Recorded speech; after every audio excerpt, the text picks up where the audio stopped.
Yo, what is going on, guys? Welcome back to another video. It is your boy Atian, and in today's video, we're gonna be recapping the first and second day of the playoffs of the season 17 playoffs, guys. I'm gonna try and do this every single day, so tomorrow expect the same video. I'm gonna try and recap every single day because playoffs is quite a while. Like it's 5 days of nonstop gameplay, and I don't necessarily want to do just a recap video of everything at the end. So I think it's better if I just keep you guys daily updated on what I think about the matches and the teams. We've gotten some great matchups. We've gotten some pretty boring ones, but let's start off with day one, which was not yesterday. That was obviously 2 days ago, where Onyx eliminated Rora 3-2 and Omega beat Twisted Minds 3-1.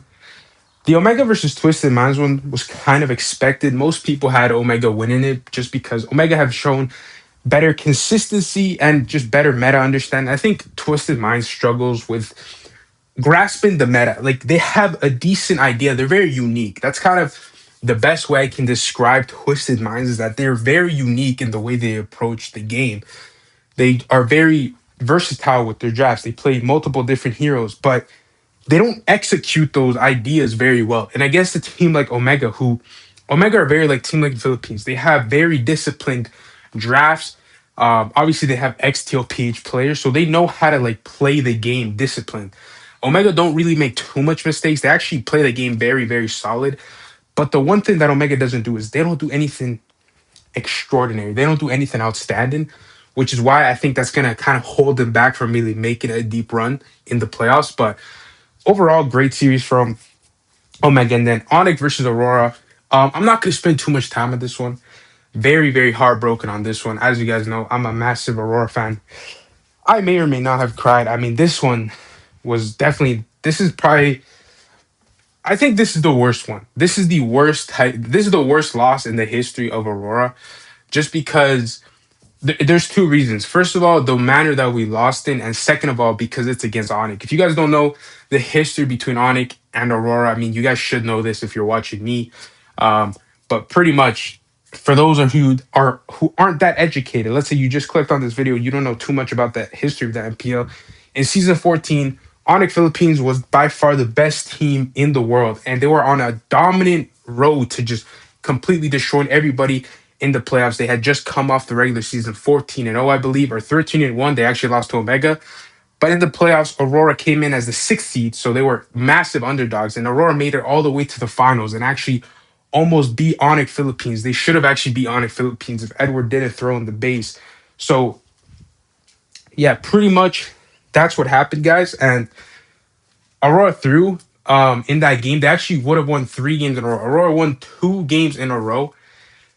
They were down 3-1. It was actually going to be a 4-1, and then Onyx threw, and then Aurora came back 3-1 last game, game 7. So Onyx and Aurora have a massive history, and even last year, Onyx beat Aurora in the playoffs. So Onyx has beaten Aurora in the playoff 3 different times in 3 different seasons. In the regular season, it's pretty back and forth. But yeah, the all-time record is 3 wins, 3 total series wins for Aurora versus 9. So Onyx have tripled the amount of series wins against us. So they pretty much own us when it matters the most. Playoffs is when you have to show up.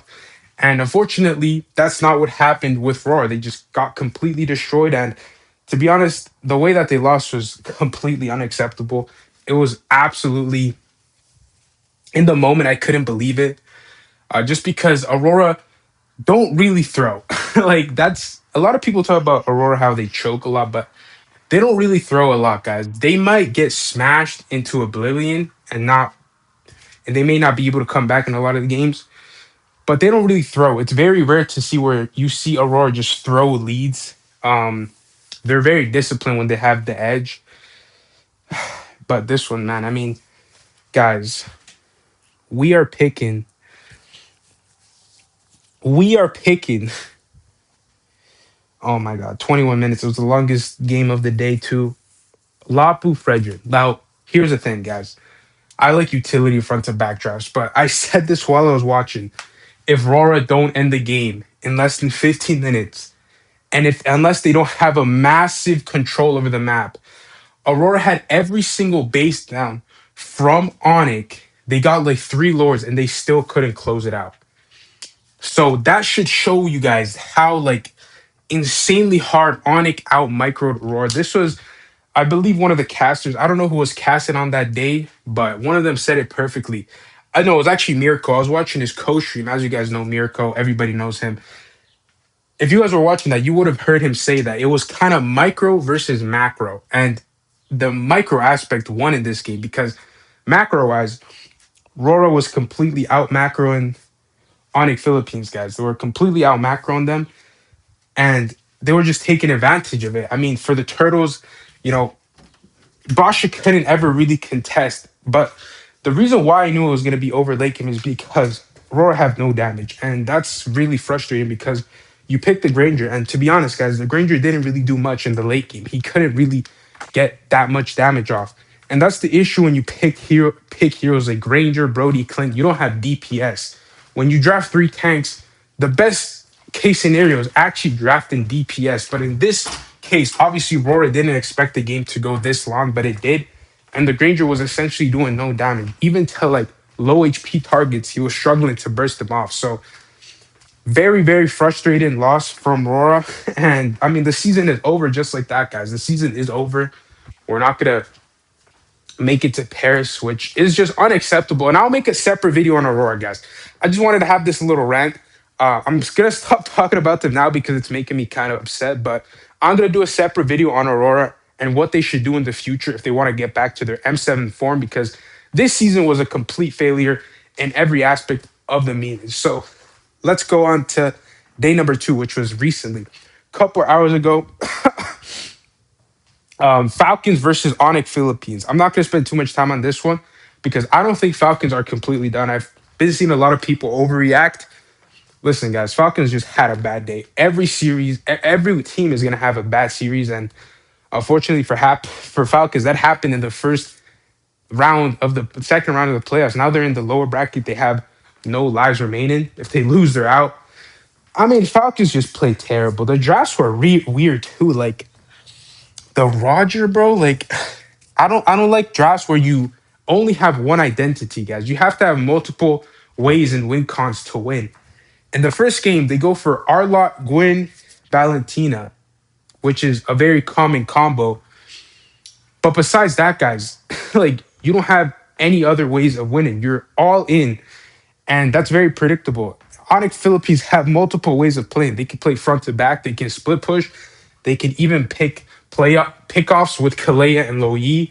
They have extremely fast rotations. It was just an incredible draft from Onyx Philippines. Onyx Philippines, by the way, they are so good at drafting. Like I don't know how much. Like I don't know why people don't talk about this, but Onyx Philippines has improved so much. I think this is the best they've looked since M6. I don't think that they're in M6 form, like some people say. I know Kirk said they're back in M6 form.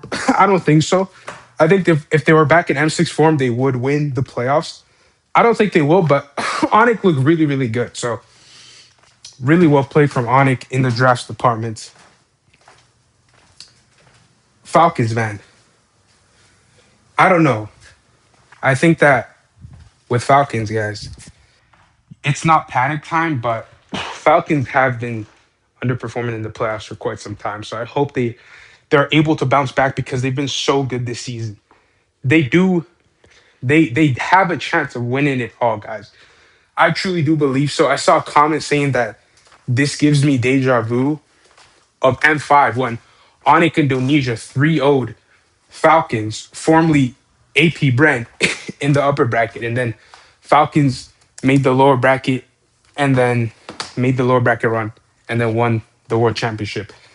I think that's very possible. Falcons are an incredible team. Don't get it twisted. Just because they lost to Onyx 3-0 doesn't mean that they're terrible.